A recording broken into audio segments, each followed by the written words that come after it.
দেশবাসী যখন দারিদ্র পীড়িত পরাধীনতার অন্ধকারে দিশেহারা, শিক্ষিত শ্রেণী পূর্ণকরণে মত্ত, ধর্ম কুসংস্কার রাহুগ্রাসে আক্রান্ত, ঠিক সেই সময় মহান পুরুষ স্বামী বিবেকানন্দ ভারতবর্ষকে পুনর্জীবিত করতে চেয়েছিলেন মানব ধর্মের বাণী দিয়ে। নমস্কার, আমি তন্ময় হালদার। আজ আমরা আলোচনা করব সেই মহান মানুষের জীবনী, বাণী ও তার মৃত্যুর কারণ সম্পর্কে। প্রকৃত নাম নরেন্দ্রনাথ দত্ত। জন্ম 12 জানুয়ারি 1863 সাল। মৃত্যু 4 জুলাই 1902 সাল। জন্মস্থান কলকাতা। পিতার নাম বিশ্বনাথ দত্ত, মাতার নাম ভুবনেশ্বরী দেবী। আধ্যাত্মিক গুরুর নাম শ্রীরামকৃষ্ণ পরমহংসদেব। ধর্ম হিন্দু। উপাধি স্বামীজি। উল্লেখযোগ্য শিষ্যা ভগিনী নিবেদিতা। জাতীয়তা ভারতীয়। মৃত্যুস্থান বেলুড় মঠ, হাওড়া। বিবেকানন্দের ছেলেবেলা। 1863 সালে 12 জানুয়ারি উত্তর কলকাতার স্বামী বিবেকানন্দ জন্মগ্রহণ করেন। স্বামী বিবেকানন্দের ঠাকুরদার নাম ছিল সুদূরপ্রসাদ দত্ত। তিনি একজন সন্ন্যাসী ছিলেন, যে কারণে তিনি বেশিরভাগ সময় ভারতের বিভিন্ন তীর্থস্থানে ভ্রমণে বেরিয়ে পড়তেন। স্বামী বিবেকানন্দের পিতা শ্রী বিশ্বনাথ দত্ত কলকাতা উচ্চ আদালতের একজন বিশিষ্ট আইনজীবী ছিলেন। তার মাতার সংসারের সমস্ত কাজকর্ম সামলাতেন ও নিয়মিত পুজো পাঠ করার সাথে সাথে রামায়ণ মহাভারত শাস্ত্রপাঠ করতেন। স্বামী বিবেকানন্দ ছোটবেলা থেকে তার 9 ভাই বোনদের সাথে বড় হয়ে উঠেছেন। তাদের মধ্যে এক ভাই পরবর্তীকালে স্বামীজির সাথে সন্ন্যাস জীবনের সঙ্গী হন। স্বামীজির পিতৃপ্রদত্ত নাম ছিল নরেন্দ্রনাথ, কিন্তু তাকে ছোটবেলায় নরেন বা বিলে নামেই বেশি ডাকা হতো। ছোটবেলায় নরেন ছিল খুব জেদি ও দুরন্ত মনের বালক। তিনি যা মনে করতেন তাই করতেন। স্বামী বিবেকানন্দের বিশেষ বিশেষ কিছু বাণী। ওঠো, জাগো এবং লক্ষ্যে না পৌঁছানো পর্যন্ত থেমো না। ইচ্ছাশক্তি জগৎকে পরিচালনা করে থাকে। কোনো বড় কাজই কঠোর পরিশ্রম ও কষ্ট স্বীকার করা ছাড়া হয়নি। সারাদিন চলার পথে যদি তুমি কোনো সমস্যার সম্মুখীন না হও, তাহলে বুঝবে তুমি ভুল পথে চলছো। এমন কাজ করে চলো যে তুমি হাসতে হাসতে মরবে আর জগৎ তোমার জন্য কাঁদবে। আমি বিশ্বাস করি যে কেউ কিছু পাওয়ার উপযুক্ত হলে জগতের কোনো শক্তিই তাকে বঞ্চিত করতে পারে না। যখন আমাদের মধ্যে অহংকার থাকে না, তখন আমরা সবচেয়ে ভালো কাজ করতে পারি, অপরকে আমাদের ভাবে সবচেয়ে বেশি অভিভূত করতে পারি। মনের মতো কাজ পেলে অতি মূর্খও করতে পারে। যে সকল কাজকেই মনের মতো করে নিতে পারে সেই বুদ্ধিমান। কোনো কাজই ছোট নয়। কাজ করো নির্ভীকভাবে, এগিয়ে চলো সততা আর ভালোবাসা নিয়ে। যা পারো নিজে করে যাও, কারো উপর আশা বা ভরসা কোনোটাই করো না। সাহসী লোকেরাই বড় বড় কাজ করতে পারে। উঁচুতে উঠতে হলে তোমার ভেতরের অহংকারকে বাইরে টেনে বের করে আনো এবং হালকা হও, কারণ তারাই উপরে উঠতে পারে যারা হালকা হয়।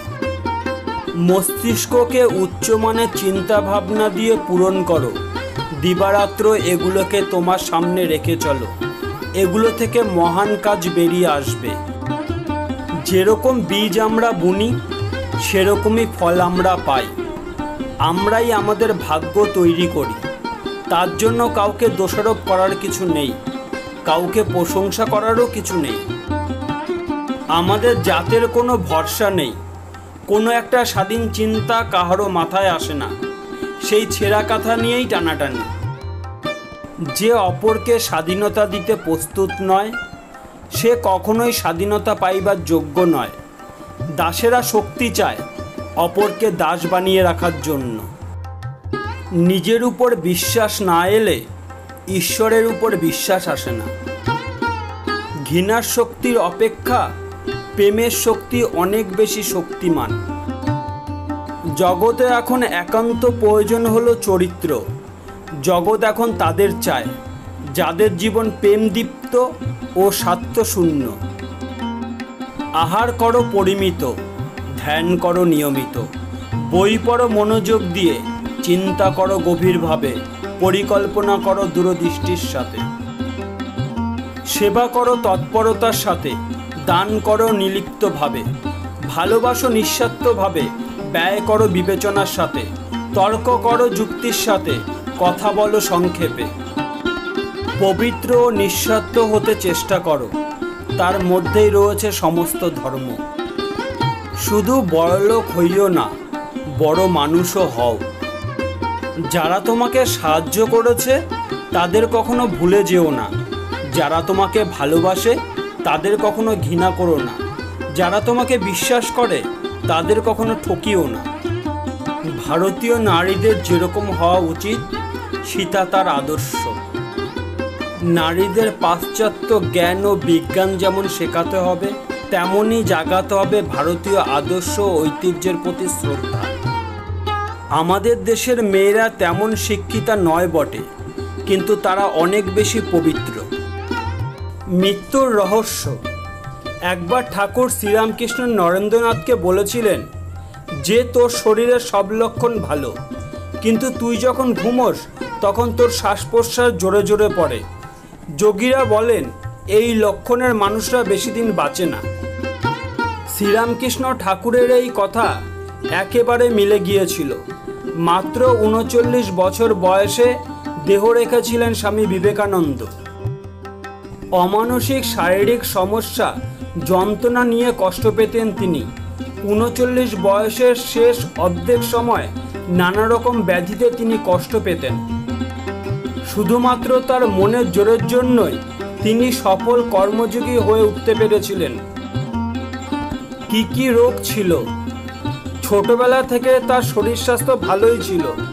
তারপর তিনি আস্তে আস্তে বিভিন্ন রোগে আক্রান্ত হন। কলেজে পড়ার সময় তিনি ম্যালেরিয়াতে আক্রান্ত হন। তার কিছুদিন পরেই তিনি টাইফয়েডে আক্রান্ত হন। মূত্রনালীতে ইনফেকশন হয়। পিত্তথলিতে পাথর ধরা পড়ে। তারপর ডায়রিয়া হয়। তিনি দিনে অন্তত 25 বার টয়লেটে যেতেন। পেটের সমস্যা তাকে আজীবনকাল ভুগিয়েছে। পেটের সমস্যার কারণ ছিল তিনি খুব অনিয়ম করতেন। সর্দি কাশি ছিল, তবে এটা বংশ পরম্পরা। 31 রকমের রোগে ভুগেছিলেন তিনি।